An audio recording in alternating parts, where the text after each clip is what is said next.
अहिले सेतो कोट लाउने बनियो ए चलाउँदा डाडु र पानी ए अहिले सेतो कोट लाउने बनियो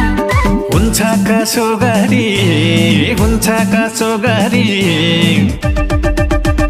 नेपाली खानालाई